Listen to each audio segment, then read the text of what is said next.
Bismillahirrahmanirrahim. Assalamualaikum warahmatullahi wabarakatuh. Innal hamdalillah nahmaduhu wa nasta'inuhu wa nastaghfiruh wa na'udzu billahi min syururi anfusina wa min sayyiati a'malina.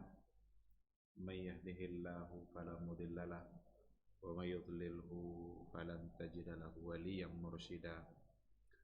Asyhadu an la ilaha illallah wahdahu la syarikalah wa asyhadu anna Muhammadan abduhu wa rasuluhu la nabiyya wa la rasula ba'da. Ikhwati fillah, ma'asyiral hadirin wal hadirat, Bapak-bapak, ibu-ibu yang dimuliakan Allah. Kembali kita bersyukur pada Allah Subhanahu wa taala pada maghrib yang penuh berkah ini. Alhamdulillah kita kembali dimudahkannya untuk bermudzakarah, untuk belajar. Mudah-mudahan belajar yang kita lakukan pada maghrib ini benar-benar karena ikhlas karena Allah Subhanahu wa taala. Karena menuntut ilmu itu adalah sebuah ibadah yang agama kita sangat menganjurkannya. Bahkan untuk mendorong kecintaan orang belajar menuntut ilmu itu, maka Rasulullah sallallahu alaihi wasallam menyebutkan banyak fadilah, banyak keutamaan agar kita bersemangat untuk menuntut ilmu. Orang-orang yang keluar dari rumahnya tujuannya adalah untuk mendapatkan ilmu, fahuwa fi sabilillahi hatta yarji'. Dia adalah sama seperti orang yang berjuang di jalan Allah sampai dia kembali pulang. Orang-orang yang senantiasa belajar menuntut ilmu itu akan beristighfar baginya makhluk-makhluk Allah, hatta al-hitan fil bahr, bahkan sampai ikan yang di dasar laut pun ikut untuk mendoakan kebaikan bagi yang menuntut ilmu. Itu semua sesungguhnya adalah merupakan motivasi agar kita semua bersemangat untuk mendapatkan ilmu. Dan mudah-mudahan pada maghrib ini semua fadilah itu bisa kita dapatkan. Amin, amin ya rabbal alamin. Sama-sama kita juga harus berselawat dan salam untuk Rasulullah sallallahu alaihi wasallam. Allahumma salli ala Muhammad wa ala ali Muhammad. Mudah-mudahan kita adalah umatnya yang senantiasa berupaya untuk mendalami hukum dan sunnah-sunnahnya, mencintai sunnahnya, membela sunnahnya. Mudah-mudahan itu membuat kita selamat di dunia dan akhirat, dan mudah-mudahan kita semua bisa mendapatkan syafaatnya di yaumul mahsyar, yauma la yanfa'u malun wala banun illa man atallaha biqalbin salim. Ikhwati fillah, ma'asyiral hadirin wal hadirat rahimani Allah wa iyyakum. Kembali pada maghrib ini kita melanjutkan kajian kita dengan tema besarnya adalah fikih kontemporer, tapi kita masuk dari sisi kaidah-kaidah yang berhubungan dengan masalah fikih yang akan menjawab berbagai masalah dalam kehidupan kita. Pada maghrib ini akan kita lanjutkan kaidah tersebut. Ada sebuah kaidah di dalam buku ini yang perlu untuk kita pahami, dan insya Allah melalui kaidah ini kita akan bisa menjawab berbagai banyak hal permasalahan fikih dalam kehidupan kita.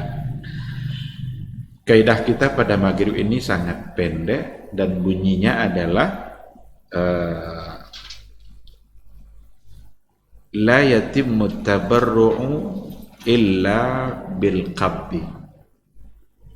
La yatimmu tabarru'u illa bil qabdi. Tidaklah sempurna at-tabarru', tabarru' itu illa bil qabdi, kecuali setelah serah terima.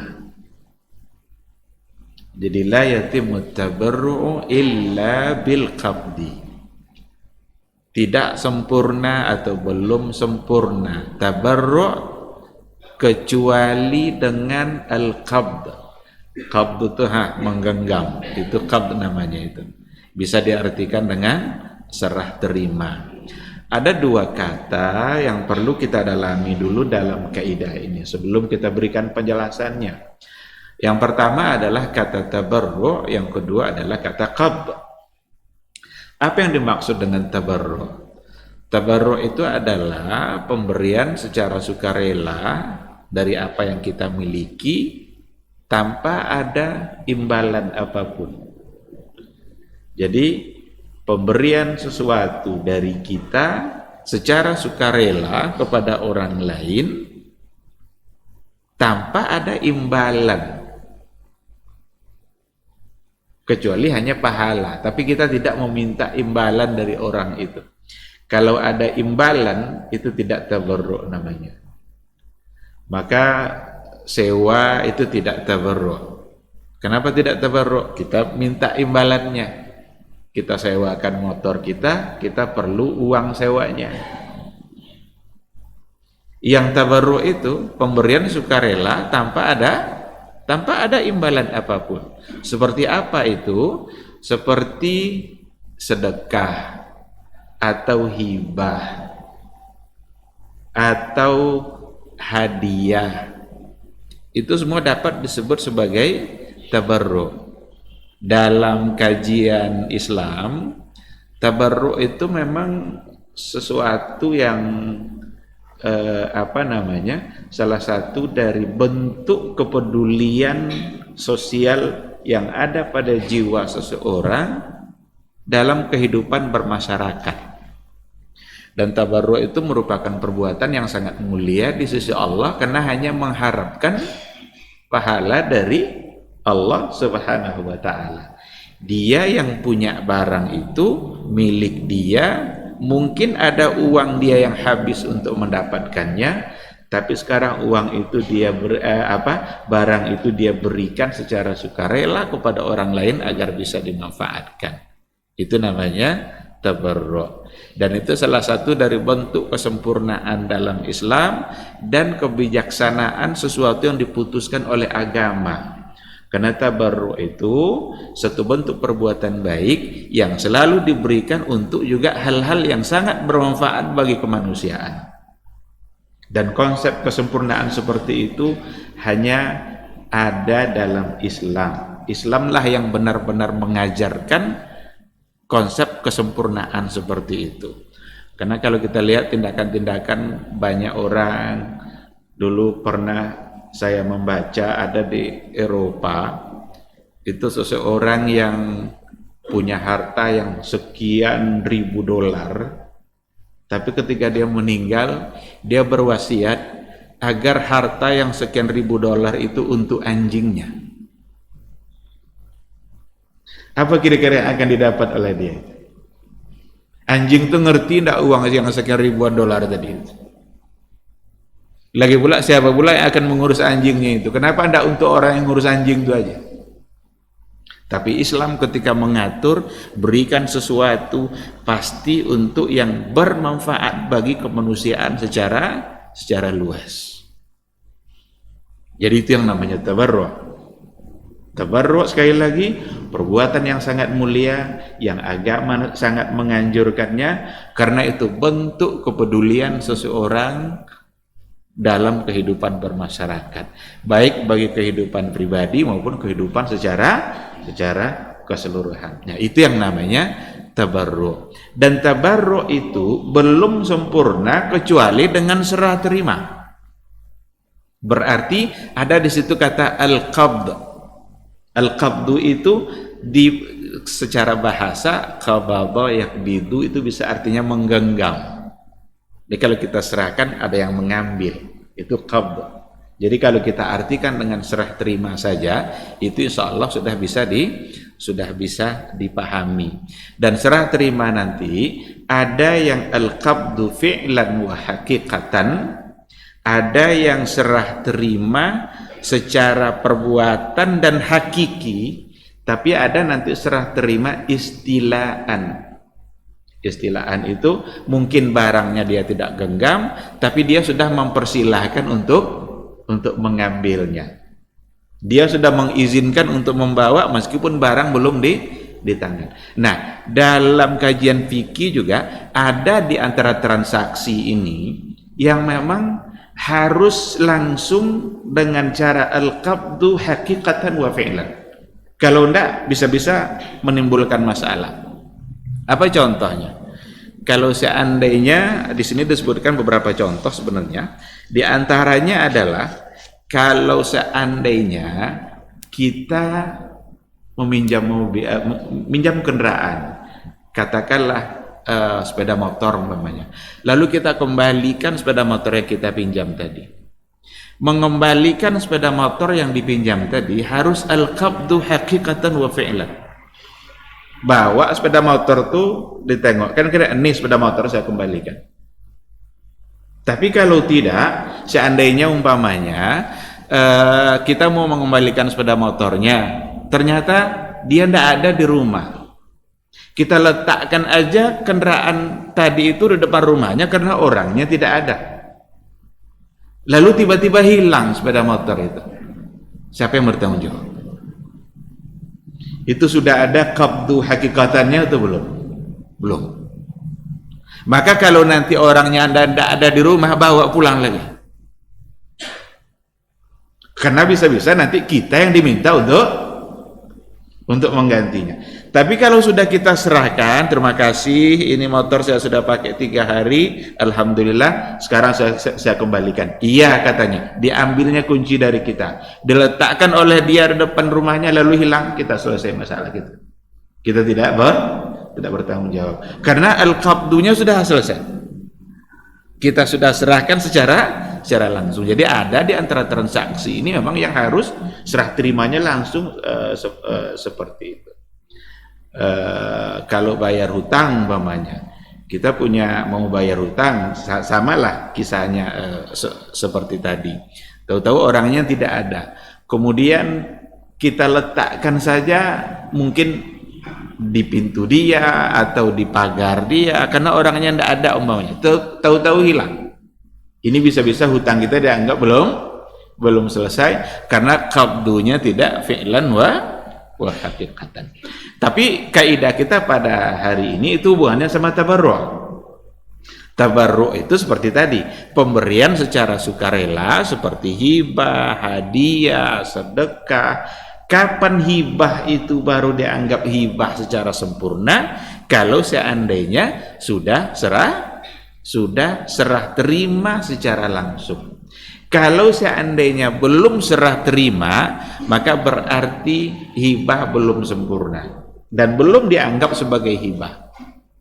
Karena kalau seandainya belum serah terima lalu dianggap itu sudah terjadi tabarruk, nanti bisa-bisa akan disamakan dia dengan akadnya akad dhaman. Masalahnya begini, contohnya begini. Kalau seandainya ada orang yang menghibahkan sesuatu kepada orang lain, umpamanya memberikan, anggaplah seperti yang kita contohkan tadi, sepeda motor umpamanya, tapi belum serah terima. Si A menghibahkan sepeda motornya kepada si B, tapi belum ada serah terima. Lalu B ini wafat. Setelah itu wafat dia. Sekarang motor hibah ini jadi harta warisan bagi si B atau tidak? Kalau belum ada serah terima, berarti motor ini belum menjadi milik si B. Kapan baru menjadi milik dia? Kalau sudah serah terima. Bagaimana serah terimanya tadi? Ya bisa hakikatan, bisa dengan cara mungkin kuncinya aja diserahkan ke dia. Ini kunci motor, ini milik kamu, saya hibahkan sama surat-suratnya. Walaupun motornya belum, itu sudah berarti sudah bisa disebut sebagai serah terima. Tapi kalau sekedar lisan belum ada serah terimanya, maka la yatimmut tabarruk. Belum dianggap sempurna sebuah perbuatan tabarruk sebelum ada serah terima. Jadi belum bisa dianggap sebagai milik dia. Kapan baru menjadi milik dia? Kalau sudah serah terima. Kaidah ini berlandaskan kepada hadis yang datang dari Rasulullah sallallahu alaihi wasallam Karena dalam sebuah riwayat dikatakan oleh Rasul, la tajuzul hibatu illa maqbudah. La tajuzu al-hibah, hibah itu tidak boleh illa maqbudah, kecuali maqbudah. Ini yang serah terima tadi itu. Ini yang dijadikan alasan oleh para ulama fikih untuk memperkuat kaidah ini. Ada lagi sebuah riwayat yang diriwayatkan oleh pembesar-pembesar sahabat seperti Abu Bakar, Umar, Ibnu Abbas, Muaz bin Jabal radhiyallahu anhum qalu. Jadi ada ungkapan di mana mereka mengatakan la tatimmu sadaqatu illa bil qabdi. La tatimmu sadaqatu illa bil qabdi. Tidaklah sempurna sedekah itu sebelum diserah terimakan. Kalau sudah serah terima maka itulah baru dia dianggap sebagai sedekah, dianggap sebagai pemberian dan kesempurnaannya ada pada penyerahan tadi. Ini bukan pula berarti tidak boleh berjanji dalam berbuat baik, karena kan banyak orang yang dalam persoalan sedekah kan kadang janji dulu ketika ada sumbangan umpamanya, ada banyak yang berjanji saya 100.000, saya 200.000, tapi belum diserahkan, itu baru janji. Baru sempurna nanti, baru sempurna sedekahnya kalau seandainya dia sudah serahkan. Kalau belum, berarti belum. Itu baru sekedar niat yang ada di hati, tetapi belum akan dianggap sempurna sampai nanti dia menyerahkannya. Jadi la tatimmu sadaqatu illa bil qabdi. Li'anna aqda tabarru'i law tamma biduni qabdin la thabata lil mutabarra' alaihi mutalabatal mutabarri'. Jadi kalaulah seandainya tabarru' itu dianggap sempurna tanpa ada serah terima, berarti nanti si yang menerima pemberian tadi berhak untuk meminta ketika terjadi sesuatu. Kalau dianggap itu sudah sempurna. Saya punya kambing umpamanya, saya ingin hadiahkan. Saya sudah nyatakan itu untuk atau hibah, saya akan berikan kambing itu. Tahu-tahu hilang kambing itu, wajib tidak saya mengganti? Hilang sebelum diserah terimakan. Kalau dianggap nanti tabarruk sudah dianggap sah hanya dengan sekedar janji sebelum serah terima, berarti saya wajib mengganti. Nah, kesempurnaannya sekali lagi itu akan ada pada serah terima. Jadi kalau seandainya ternyata hilang, ya qadarullah, karena yang tadi itu masih dianggap belum tuntas akadnya, maka berarti dia tidak jadi untuk memberikannya, tidak jadi melakukan sebuah tabarruk. Tetapi ketika dia sudah nyatakan janji itu, dia tentu saja harus mengikutkannya dengan serah terima. Al-qabdu itu lahu syurut. Ada juga syaratnya. Serah terima dalam akad tabarruk tadi itu juga ada syaratnya. Syaratnya adalah yang pertama dikatakan ayyakuna bi'iznil malik sarihan. Bahwasanya serah terima itu benar-benar dengan izin pemilik barang secara terang. Berarti juga apa yang ditabarrukkan itu haruslah menjadi milik sempurna bagi orang yang bertabarruk. Tidak mungkin dia bertabarruk dengan barang yang ternyata dia berserikat dalam kepemilikan barang itu.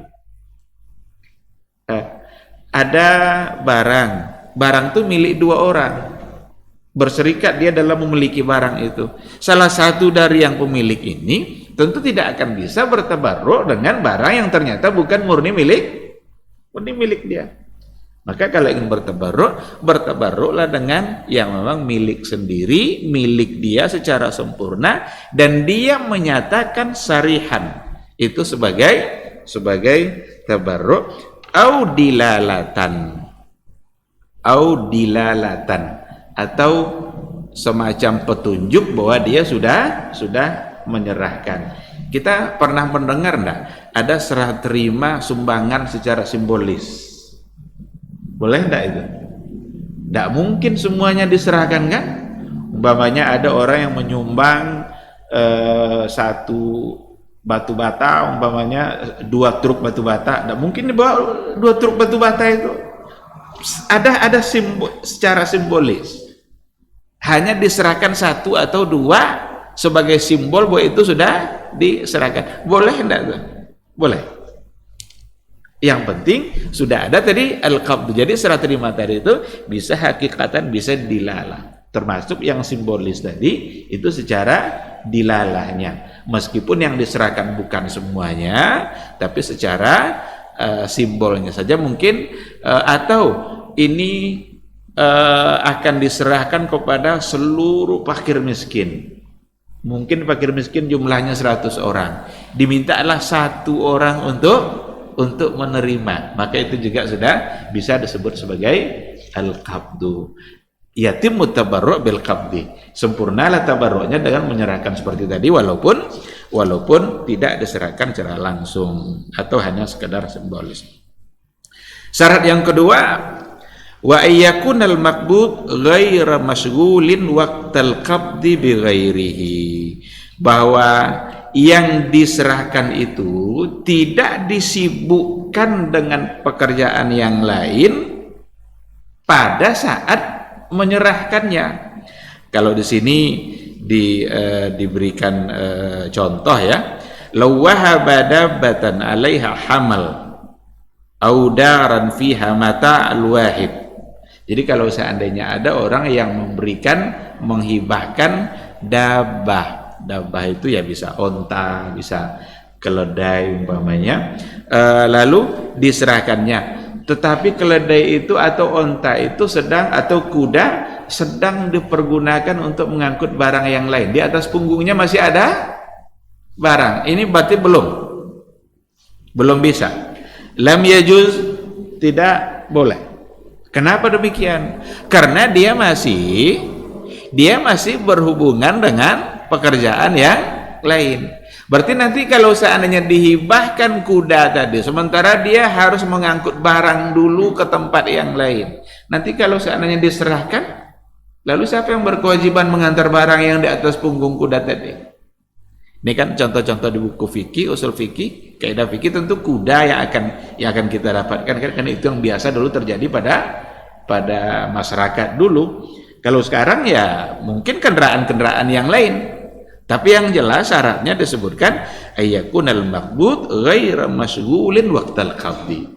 Yang diserah keterimakan tadi itu dia tidak sedang disibukkan oleh hal yang lain pada saat terjadinya serah terima. Kemudian juga wa alla yakunal maqbudu muttasilan bi ghairihi ittisal al ajza, bahwa sesungguhnya al-maqbud yang diserah terimakan tadi itu tidak muttasilan bi ghairihi, tidak berhubungan dengan yang lain, di mana hubungannya itu sesuatu yang tidak mungkin dipisahkan. Tidak mungkin kita menyerahkan sesuatu yang ternyata dia berhubungan dengan yang lain, itu tidak bisa dipisahkan. Kalau kuda sama barang di punggungnya masih bisa kan? Kalau ini enggak, ada sesuatu yang enggak mungkin dipisahkan. Apa contohnya di sini? Kalau seandainya ada orang yang menghibahkan pohon tapi tanahnya enggak, atau dihibahkan tanah tapi pohon enggak. Nah, saya hibahkan tanah ini untuk kamu, tapi pohon durian itu jangan coba-coba ambil. Buat apa tanah kalau seandainya sudah dihibahkan sementara pohon? Atau dihibahkan pula pohonnya, tanahnya enggak. Kalau tanahnya masih milik orang yang punya pohon, dia berhak berarti untuk membersihkan dan membuang pohon yang ada. Jadi enggak bermakna hibah itu jadinya. Nah, jadi ini yang dimaksud dengan tidak bersambungan bighairi, tidak lagi ada hubungannya dengan yang lain. Dan itu ternyata dikatakan ketika dia serahkan secara langsung sesuatu yang tak terpisah tadi, padahal dia tidak menghibahkan dua-duanya, itu dikatakan lam yajuzil qabd, tidak boleh untuk diambil. Itu akan menimbulkan masalah di belakang hari. Padahal transaksi dalam Islam itu harus tidak menimbulkan masalah. Dihibahkannya pohonnya, tapi tanah jangan coba-coba digarap. Dihibahkannya tanah, tapi pohonnya jangan pula coba-coba diambil. Ketika dia terima pemberian tadi, itu hanya akan menimbulkan masalah di belakang hari. Bahkan dikatakan lam yajuz al-qabd, tidak dibolehkan untuk melakukan transaksi seperti itu. Kemudian yang berikutnya syaratnya adalah wa ayyakunal maqbud mahallan lil qabdi. Objek yang ditransaksikan itu memang bisa untuk ditransaksikan.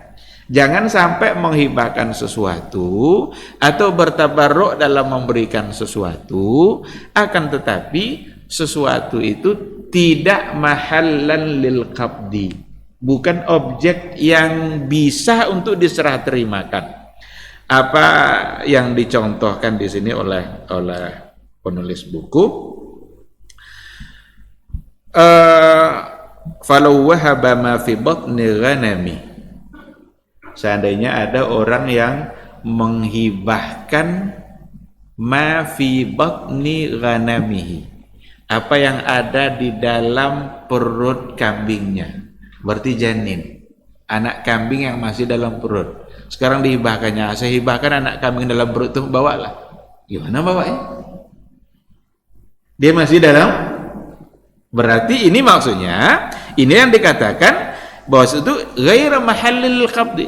Berarti objek yang ditransaksikan tadi itu tidak bisa untuk diserah terimakan, karena tidak nampak apa yang akan dibawa janin yang masih ada dalam rahim, kecuali kalau dihibahkan oleh dia, diserahkan sama induk-induknya. Nah, itu baru. Tapi kalau tidak mungkin dia ambil saat itu. Nah, kalau mau juga tunggu nanti ketika dia lahir, dia masih hibahkan itu atau tidak? Kalau seandainya sudah lahir nanti, ini yang hibah saya kemarin, bawalah. Dia sudah lahir nih, sudah bisa dibawa. Maka ketika itu barulah sempurna tabarruknya. Kalau enggak, maka tidak. Ada contoh lain yang dikatakan di sini juga, au zaitan fi zaitun, atau minyak yang terkandung dalam buah zaitun. Buah zaitun itu kan ada minyaknya itu, maka ada minyak zaitun. Sekarang dia masih dalam bentuk buah, belum jadi minyak, lalu dia hibahkan minyak itu padahal dalam bentuk buah. Jadi minyak yang terkandung dalam buah zaitun tadi ini, saya hibahkan, bawalah. Apa yang mau dibawa? Dikarenakan oleh tidak ada yang bisa diambil, tidak ada yang bisa diserah terimakan, maka tabarruk seperti itu ternyata merupakan sesuatu yang tidak dibolehkan. Dikatakan lam yajuzil qabd, tidak boleh untuk diambil. Kalau ada orang yang ingin bertabarruk seperti itu, berarti dia tidak serius dalam bertabarruknya. Jangan ambil, nggak usah diambil. Itu hanya akan mendatangkan masalah di belakang hari. Jadi tabarruk itu nampaknya memang benar-benar keikhlasan dari diri kita merelakan apa yang kita punya menjadi milik orang dan tidak menimbulkan masalah di belakang hari. Nah, kalau di zaman kita sekarang ini memang walaupun tabarruk namanya, tapi perlu juga kayaknya ada ikrar, ada surat wakaf umpamanya, ada ikrar wakaf. Padahal dulu tidak ada itu perlu surat-surat seperti itu, karena orang memberikan ya udah. Tapi zaman sekarang ini berapa banyak wakaf yang dipermasalahkan oleh anak cucunya. Udah jelas tanah itu tanah wakaf tuh, ayahnya udah meninggal, datang anaknya mau minta kembali, itu kan warisan ayah saya. minta dia dikembalikan tanah yang diwakafkan ayahnya tadi. Ini anak juga kurang bersyukur ya, atau tidak bersyukur sama sekali. Apa yang sudah diberikan oleh ayahnya, mudah-mudahan ayahnya mendapatkan pahala, bisa lapang kuburnya, tapi sekarang justru dia minta dikembalikan apa yang sudah diwakafkan oleh ayahnya. Kalau tidak ada bukti, zaman sekarang kan zaman bukti. Zaman kita hidup hari ini semua adalah zaman bukti fisik. Bohong pun kita, tapi ada kwitansinya. Bisa benar tuh.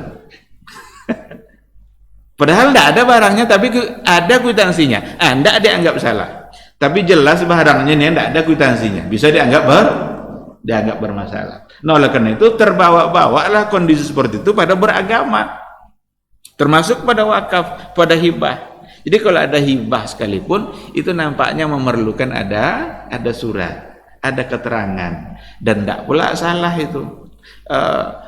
Salahkah secara agama kalau seandainya memang kita urus hibah itu? Tidak, karena memang itu memberikan kemaslahatan. Samalah dengan pencatatan pernikahan.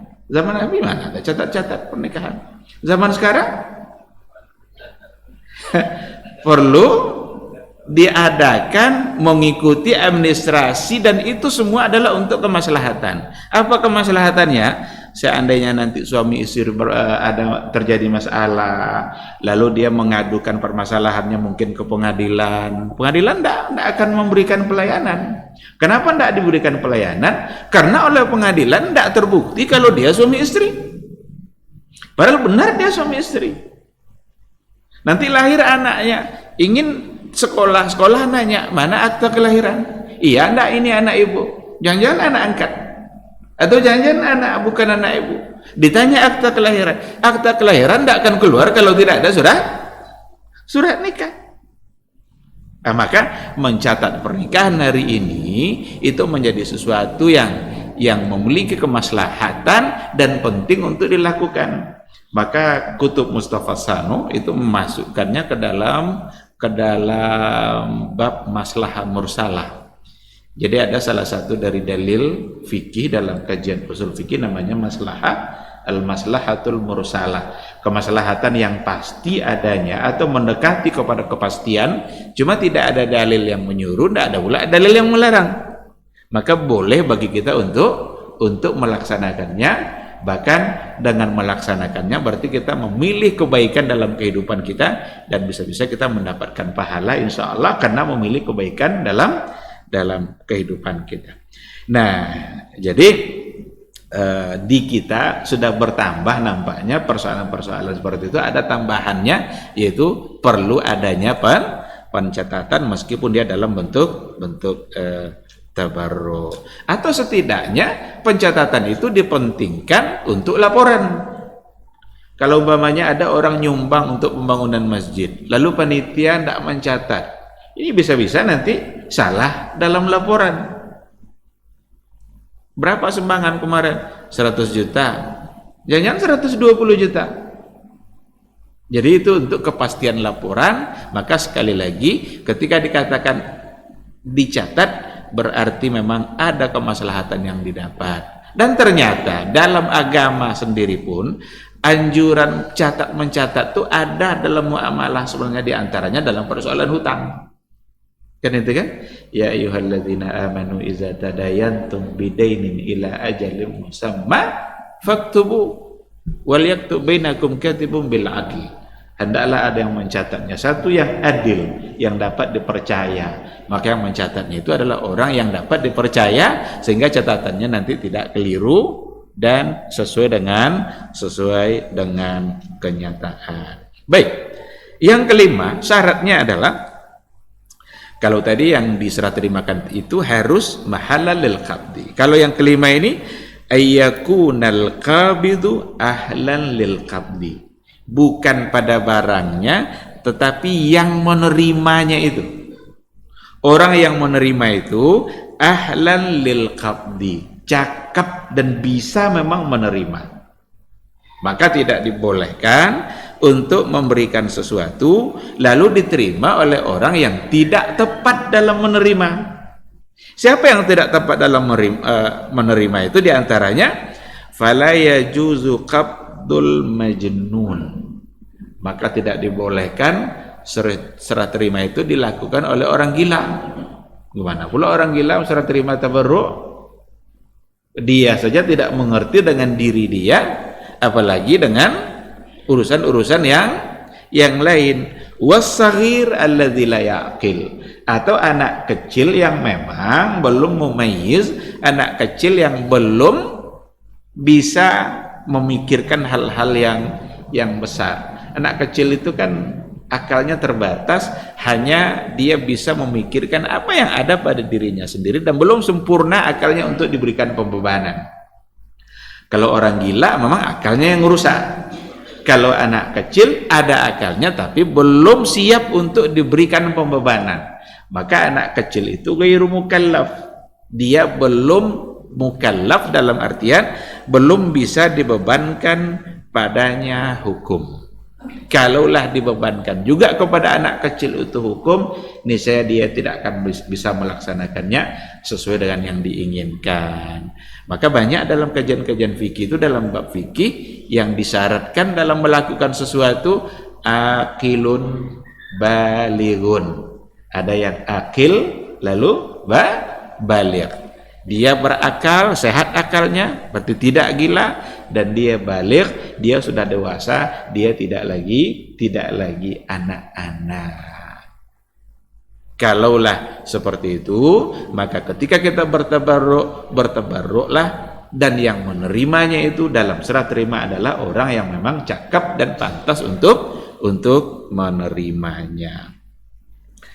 Dan ini menggambarkan, dulu sudah sering kita berikan penjelasan bahwa hal-hal yang seperti ini berarti menggambarkan bahwa akal dalam agama ini memang sebenarnya adalah sesuatu yang sangat dihargai. Bahkan akal itu dalam kajian maqasidus syariah itu masuk dalam kategori ad-daruriyatul khamsah. 5 hal pokok yang ingin dijaga oleh agama ini, salah satunya adalah akal. Oleh karena itulah apa saja perbuatan yang bisa merusak akal, maka agama melarangnya, agar akal kita tetap sehat dan bisa melaksanakan perintah-perintah Allah sesuai dengan yang seharusnya. Baik, yang terakhir syaratnya adalah wa ayyakuna hunaka wilayah liman la yaqbidu bi tariqin niyabah. Jadi ketika ada orang yang tidak bisa untuk langsung serah terima, boleh ndak adanya niyabah? Niyabah itu perwakilannya. Boleh ndak diwakilkan nanti oleh orang lain dalam menerima apa yang tadi ingin ditabarrukkan itu. Nah, ternyata memang di sini dikatakan dibolehkan untuk diserahkan kepada wakilnya. Niyabah, secara niyabah. Artinya ketika tabarruk itu sudah diserahkan, tapi bukan ke orangnya langsung, tapi ke wakilnya. Sudah sempurna belum tabarruknya? Ketika diserahkan tapi ke wakil. Itu jawabannya sudah. Maka kalau seandainya tidak bisa serah langsung kepada orangnya, maka boleh diambil atau diterima oleh wakilnya. Apa yang dijadikan contoh di sini? Seperti lagi-lagi contohnya adalah as-saghir, anak kecil yang diwakili oleh bapaknya, atau datuknya, kakeknya. Jadi bisa bapaknya, bisa kakeknya. Nampaknya ini yang disebutkan di sini adalah yang menjadi wali dia.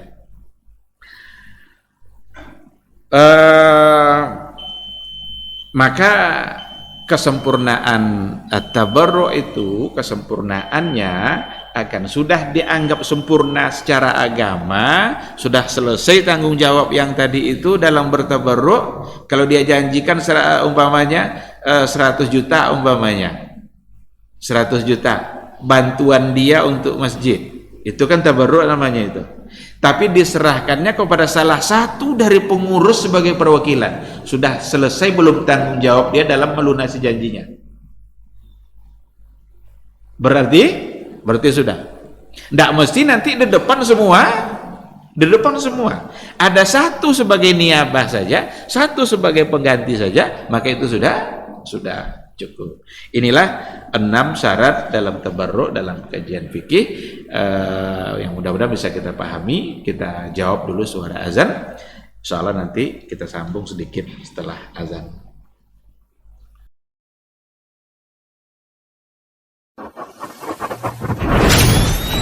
Robbani, merajut ilmu dan peradaban.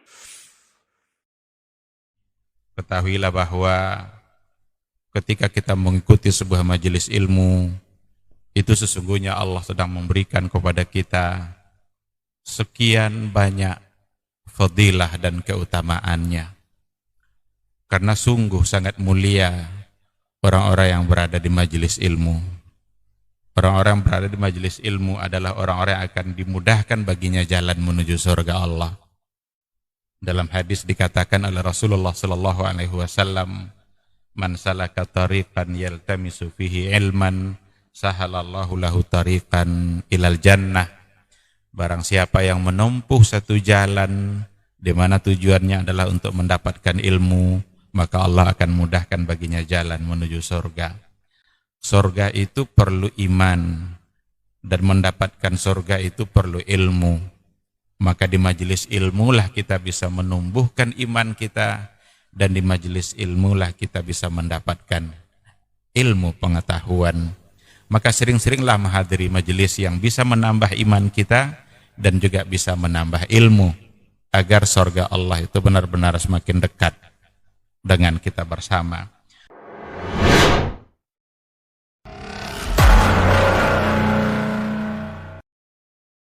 Majtama'a qaumun fi baitin min buyutillah yatluna kitab Allah wa yatadarasunahu fima bainahum illa nazalat alaihimus sakinah wa ghasyiyatuhumur rahmah wa haffat bihimul malaikah wa dzakarahumullahu fiman indah. Tidaklah suatu kaum duduk di salah satu rumah Allah membaca ayat-ayat Allah dan sama-sama mempelajarinya, kecuali turun kepada mereka as-sakinah, ketentraman dan kenyamanan. Wa ghasyiyatuhumur rahmah, dan mereka diliputi pula oleh rahmat, kasih sayang dari Allah Subhanahu wa taala. Wa haffat bihimul malaikah, dan mereka pun dikelilingi oleh para malaikat, karena malaikat suka majelis-majelis zikir dan ilmu. Wa dzakarahumullahu fiman indah, dan Allah akan banggakan sebut-sebut mereka di kalangan malaikat-malaikat yang ada di sisinya, di masyarakat atas. Mudah-mudahan kita termasuk yang sering disebut-sebut di sisi Allah, di kalangan para malaikat, dan di akhir majelis ini mudah-mudahan kita pula mendapatkan seperti yang tersebut dalam hadis qudsi, qumu maghfuran lakum, silahkan berangkat meninggalkan majelis ini dalam keadaan diampuni dosa-dosa kalian.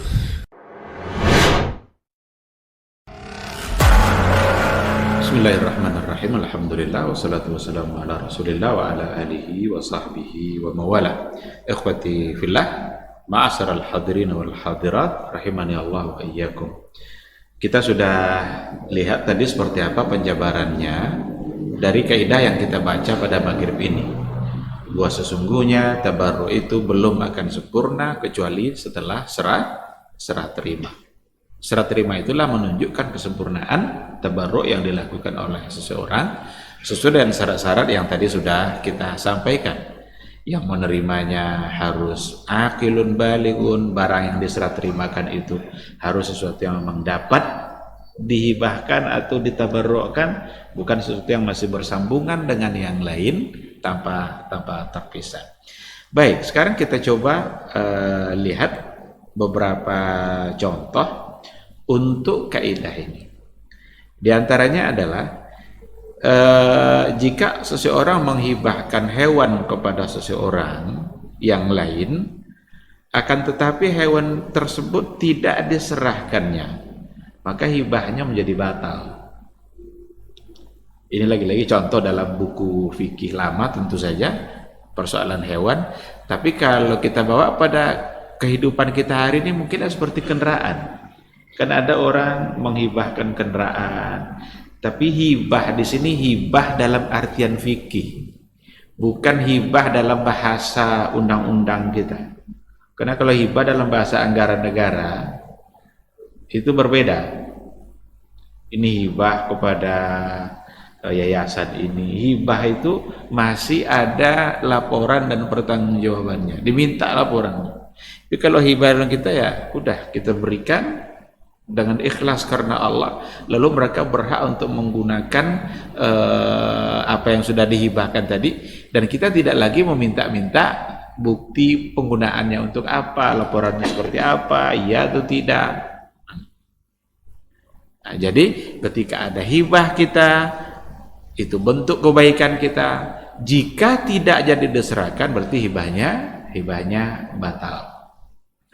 Yang contoh berikutnya, jika seseorang bertabarruk untuk melunasi hutang seseorang, diberikannya uang untuk melunasi hutang seseorang, tapi ternyata orang yang berpiutang membebaskan orang yang berhutang tadi dari hutangnya.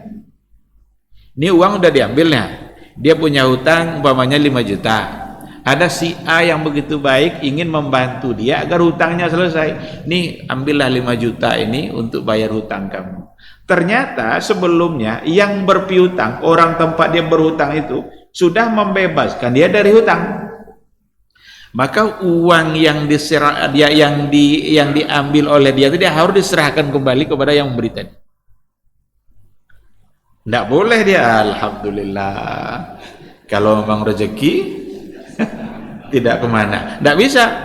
Jika memang hutang tadi sudah dibebaskan, berarti dia harus mengembalikan uang tadi kepada yang memberi, karena niat dia bertabarruk adalah untuk membayar hutang. Sekarang hutangnya sudah lunas. Nah, bahkan dikatakan juga dalam buku ini, seandainya ada orang bertabarruk dalam membeli sebuah barang,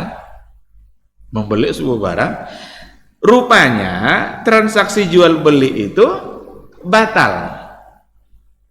Kalau transaksi jual beli batal, sementara dia tadi sudah berikan uangnya untuk membeli sesuatu. Nah, ketika memang transaksi jual belinya batal, berarti uang yang diberikan tadi itu tidak mesti langsung dianggap menjadi milik dia. Dia harus mengembalikannya kepada yang mutabarri', kepada orang yang tadi ingin bertabarruk, sebab niatnya untuk transaksi akad jual beli, sementara akad jual belinya batal, tidak jadi dilaksanakan.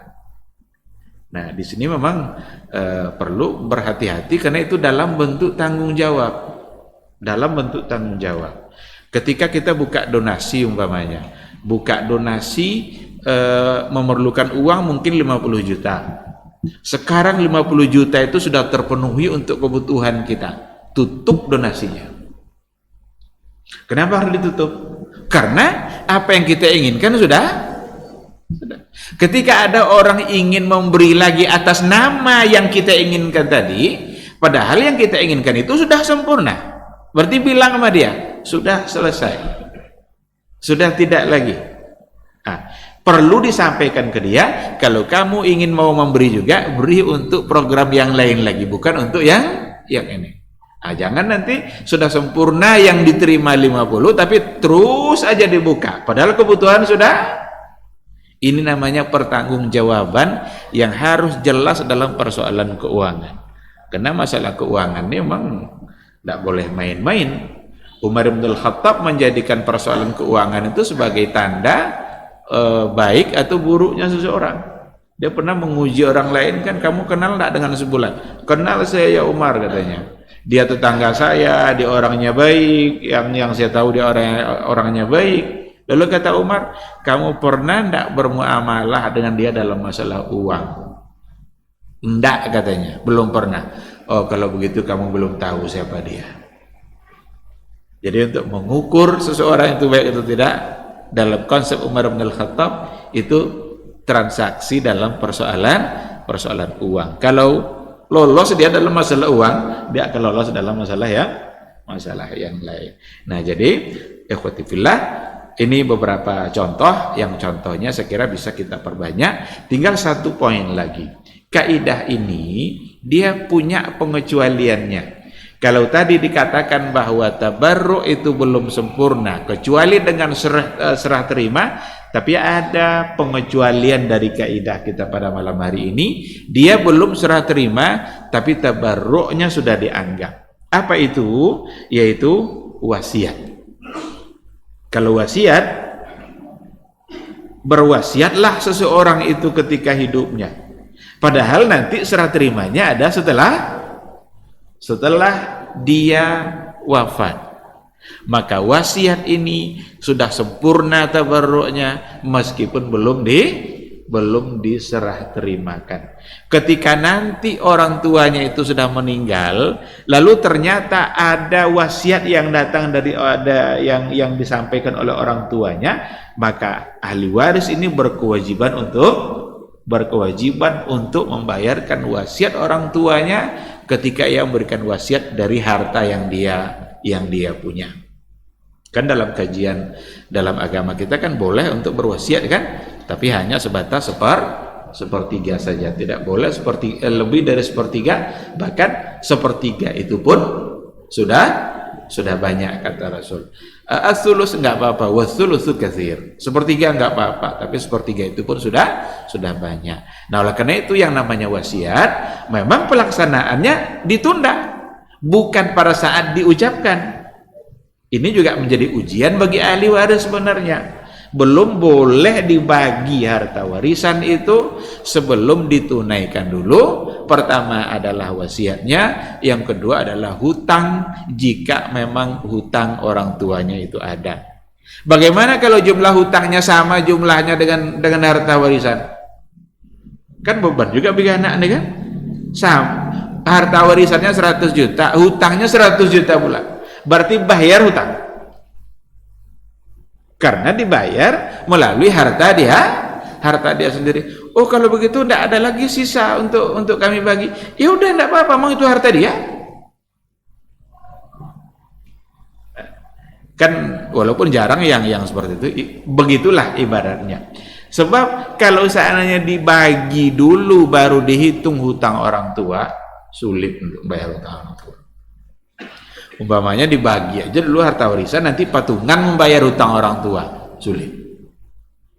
Karena harta kalau sudah sampai ke tangan anak, bisa-bisa dia lupa dengan orang tua yang tadi sebenarnya dia yang punya harta itu. Nah, oleh karena itulah agama antisipasi sebelum dibagi harta warisan itu, maka lunasi dulu hutangnya. Kemudian juga kalau ada wasiat, ambil dulu wasiat sesuai dengan yang disampaikan oleh orang tua. Dan orang tua tidak boleh pula memudaratkan ahli waris dengan memperbanyak wasiat, sehingga agama membatasi hanya sampai sepertiga saja. Inilah sebagai pengecualian dari kaidah kita pada malam hari ini. Maka wasiat itu sudah sempurna meskipun belum diserah terimakan. Nah, nanti boleh dia tuntut itu orang yang kalau tahu dia ada orang yang berwasiat itu tahu dia mendapatkan wasiat, maka boleh dia minta kepada ahli waris ketika ahli waris tidak memberikan, karena akadnya tadi sudah sempurna. Ya.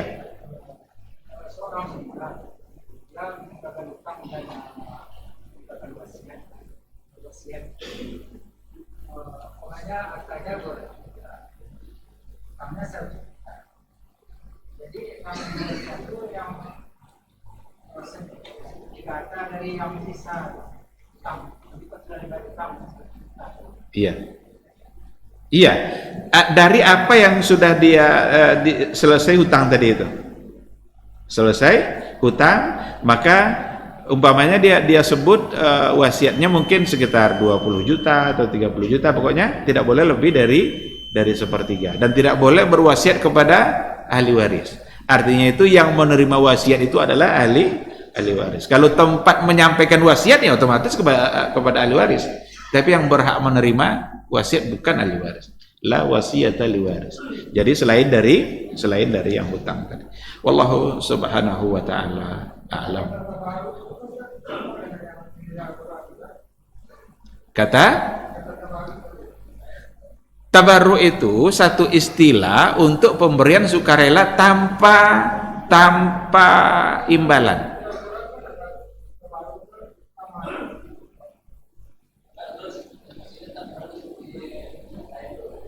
tabarruj, fala tabarrujal jahiliyatil ula. Bukan, itu persoalan lain. Itu tabarruj, bukan tabarru'. Kalau ini tabarra'a ya tabarra'u tabarru'an. Nah, bukan sama, berbeda. Itu menyerupai orang-orang jahiliyah dalam berdandan dan agama melarang. Ya. Ada orang tua yang punya rumah. Ini rumahnya untuk adik perempuan. Apakah anak laki-laki bisa melakukan? Hibah itu orang tua kalau mau menghibahkan harta kepada anak harus adil. Hati-hati. Kan boleh orang tua menghibahkan kepada anaknya kan, dia anaknya 5, yang dihibahkan hanya 1, itu akan mendatangkan kecemburuan bagi yang lain. Maka jangan melakukan sesuatu yang akan menimbulkan masalah. Biarlah nanti harta yang ditinggalkan itu mereka bagi, mudah-mudahan dibagi sesuai dengan aturan agama, dan dengan cara itu dia bisa mendapatkan keadilannya. Tapi kalau diberikan secara tidak adil, itu akan menimbulkan masalah setelah itu. Kenapa Allah langsung menangani persoalan warisan sampai ke detail angka-angkanya Allah yang ngatur? 2/3, 1/3, setengah, 1/4, Allah yang langsung atur. Karena Allah tahu kalau diserahkan pada manusia tidak bisa adil dalam persoalan ini. Maka jangan lakukan seperti itu, memberikan sesuatu yang akan bisa menimbulkan masalah. Wallahu subhanahu wa ta'ala alam. Ini yang bisa kita sampaikan pada maghrib ini, mudah-mudahan bisa kita pahami, ada ilmu yang bisa kita pahami bersama, insya Allah. Mudah-mudahan majelis ini menjadi ibadah bagi kita bersama. Amin, amin ya rabbal alamin. Subhanakallahumma bihamdika asyhadu an la ilaha illa anta astaghfiruka wa atubu ilaik. Assalamualaikum warahmatullahi wabarakatuh.